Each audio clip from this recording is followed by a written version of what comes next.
This video is going to be a little bit different today, folks. It is 2:23 p.m. on January 5th, 2022. I hope everyone is doing well. The good Lord is keeping you.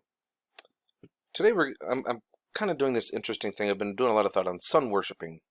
Now, it's been a lot of people know, you call somebody a sun worshiper. There's somebody who goes out and lays out in the sun all the time, and they get nice and tanned, and some people actually praise and worship at the sun. Seems kind of weird, doesn't it? But how strange is it really? Like, do we really know how strange it's not? And how calling these people that worship the sun weird? No, they're just not afraid to do it out in the open. We can see over here we've got, it looks like it'd be Muslims that are doing so, also in the old ancient times. And it's been very well known, but what about this? This is the Roman Catholic Church, folks. Look at this. They're behind the sun, hiding the face, holding up a sun. Look at this. This is the Pope. What's he holding up? A big old sun. That's right. Sun worship. Paganism. That's correct. Now, I know this may not reach a lot of people well, and some people might get quite upset about it, but, that's okay. I mean, you've got a sunflower. Look at the very center of the Vatican in Rome. I mean, this is a big sun. There's an obelisk here in the center, which is Egyptian in meaning, believe it or not. I mean, look. How many pictures need to see him holding that thing? We knew that the Aztecs and the Incas, the Mayans, sun worshippers. But let's just say, aside from that, what about us, the nations, the peoples? Are we sun worshipping? Just kind of wondering. I mean, what day do we actually go to church on that we've been brought up? What day was that? See, the holy day, the sacred day, used to be on Saturday, but now it's Sunday. Look at this, Freemasons, sun. I don't know, folks. You tell me. I mean, as a nation of peoples, in every single nation across the globe, what do you think? I mean, look at this. Native Americans? Dreamcatcher? I don't know. Oh, look at, here's the Catholics again with another sun. Sunflowers. This one's representing the third eye. India. Look at that. Sunday worship. A lot of symbolism going on here. But I'm going to digress away from this, and let's just kind of go into what we know. This right here is considered a picture of Nibiru. Sorry, I'm just going to X off of it. Oh, this is Nibiru. And this here is also a picture of Nibiru from sketches. This right here is, much larger than Jupiter, but it's a red dwarf star. Okay? This right here is also, to the Chinese, this is known as the Great Dragon. You can see the horns of the dragon right here. This is also known as Nibiru because as it comes through closer to our sun, our atmosphere, it's with all the red iron oxide that's around it, PM 2.5, also is released from red iron oxide that's surrounding our second star. Well, believe it or not, the Hopi have a legend about that. The Hopi Indians call it the blue and the red kachina. Native American. Feathers. Symbolic of an Anunnaki god named Enlil. Notice how when he's got him on his head, doesn't it kind of look like a sun as well? What's this in the center? Is that a cross on his head? That's very interesting, don't you think? Now to come back here to Nibiru, what about nations? Entire countries? Surely that can't be, can it? I mean, how blind are we really? I don't know. Let's go take a look at some symbolism, shall we?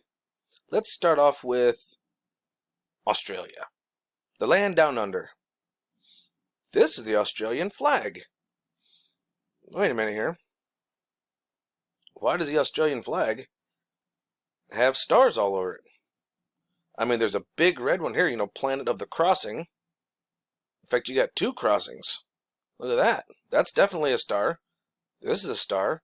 Look at that, 7 points too. 1, 2, 3, 4, 5, 6, 7. 7 is the number of God, the completion of God. And there's 5 of them. 5 7 points and 1 5-pointed star. But either way, you see the stars. You see the symbolism in the stars, especially the red star. The red star, Nibiru, a red star, and it crosses our path, planet of the crossing. Well, that's probably just a coincidence. So let's go over here to, who is this? Oh, Mother Russia.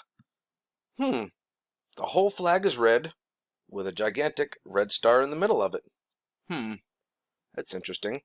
I mean, this right here is a sickle, farmers and blacksmiths, so their hammer for working metal. So, maybe it's just people just living as nomads on the land, just as normal, and all of a sudden this big red star appeared. I'm not sure, but I definitely see the red star, and I see the common people. They're being representative of the common people. That's probably just a little coincidence. Let's go check another one, shall we? Oh, who is this? Japan. This is Japan's old flag, and this is their new flag. Well, this is definitely a big red sun shining. Well, this is a red sun. That's what they are. They're the planet of the red, or the country of the red sun, or the red star. It's probably just a coincidence, though. Let's check out another one. Oh, the Chinese. That's interesting. A bigger star and 4 smaller ones, like, Nemesis having other planets. I don't know. It's just a star, and the lot of red, like symbolic of blood and death, or I don't know. That's just a coincidence. Let's check another one. Oh, yeah, Britain's flag, or the flag of England, kind of like the same as Australia. Nah, that's just a coincidence. Let's check out Cuba. Oh, wait a minute. There's another star and a lot of red in it. Blue of symbolic, maybe of water, but red star. Oh, that's just a coincidence too, right? Let's check out another one. Oh, wait a minute. This is the United States flag. 50 stars. Lots of star worshiping going on here. And in the United States of America, we actually go to church on Sunday. Unless you're a Seventh-day Adventist. But that's just a coincidence too. Let's check out a different country. Argentina. Where there's a lot of star forts, and there's a lot of activity going on. That's probably just a coincidence too, though, right? Let's go. Oh, you know what? Let's go check out another place. Let's go check out here. Let's go check out Malta. Oh, wait a minute. Now we know that there's star forts here. In fact, look what's in the background. This is the flag of Malta, but this one is actually, I believe, this one is their Navy flag. Okay, they have 2 flags. There's their Navy flag, and then there's their country's flag. This, I believe, is their Navy's flag. Star, fort, star worship. Let's look at their nation's flag. Oh, wait a minute, that's not much better either. It's another star and kind of looks like a star fort. Well, that's just another coincidence, right? Let's go check out Greece. Uh-oh. Well, that ain't no better, is it? A cross? Okay, let's check out another one. There's just too many coincidences here, right? Well, what is this? Can anybody tell me what flag this is? This is the flag of Rome. Look right above. Now this here, again, being symbolic of who? Enlil. Tares of wheat. This also happens to be the American eagle. Yeah, warbird, bird of prey. And there's a sun right above it. Okay, let's check somebody else. Surely this next one won't be, right? Oh, wait a minute. Does anybody recognize this flag? This is the flag of Washington, D.C. in the United States. 3 red stars. Trinity. D.C., London, England, and the Vatican. Rome. The 3 empires, ruling them all. The Trinity. Again, red stars. So, the real question is, oh, and by the way, every single nation's flag I just showed you, they all have star forts. So how many coincidences can we possibly have before it's a mathematical impossibility is the real question. I don't know. I'd say I've kind of proven the point there, don't you think? And here is Enlil. So he's got wings. Yeah. Like a bird. This is Enlil right here. Mighty Enlil of the Sumerian pantheon of gods. Ancient pages. This is Enlil. That's right. Welcome. Meet him. You should probably get to know him a little bit and figure out exactly what's going on here. So these are different symbols of Enlil / Yahweh.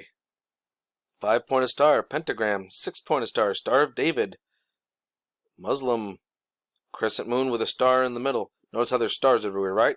The cross, planet of the crossing. This right here looks like an Egyptian sun with wings, doesn't it? Oh, wait a minute. Wouldn't that be Nibiru? Or Nemesis? Yeah, where they're from? Where the Anunnaki are from? Yeah. Look over here. What is that? Doesn't that look familiar? Like the medical symbol? Very interesting. The yin and the yang. Oh, that's Argentina's sun right there. That's called the Ankh. Oh, wait a minute. A swastika. And there are swastikas everywhere, folks. You want to know a really, really cool one? I love this one. I can't wait to show you all this one. This is this guy right here. Look at this. A fish body with a fish head. Where have I seen that symbol before? Oh, yes. That's right. Right here. Yeah, I forgot. My bad. Who doesn't remember hearing about all these Catholic priests being discovered having sex with other choir boys and all the young boys of the church and all the sexual sins and the cover-ups? Oh, yeah. Oh, there he is holding a Dugum son again with the cross on it. The same as over here. Sun? Cross? I don't know.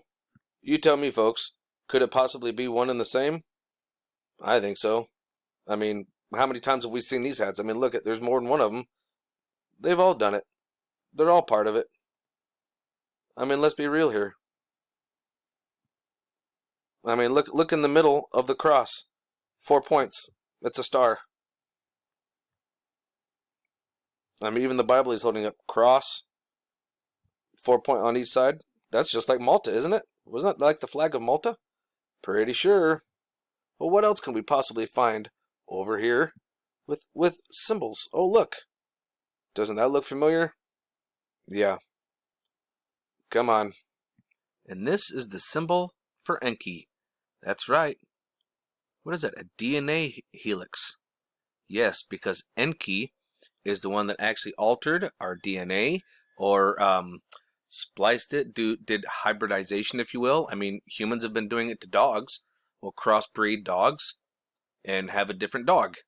Well, he did the same thing. Why do you think we got that urge to suddenly do that? Because it's in our DNA. Because he used his own DNA into the species that was already here and created us. Same deal. And they tell us about it all in the Bible. Think about Moses and his staff turned to a snake.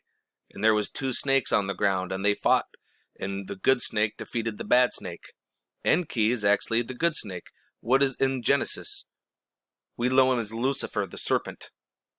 The old snake, right? Well, guess what? He was the one that gave Adam and Eve the tree of knowledge of good and evil.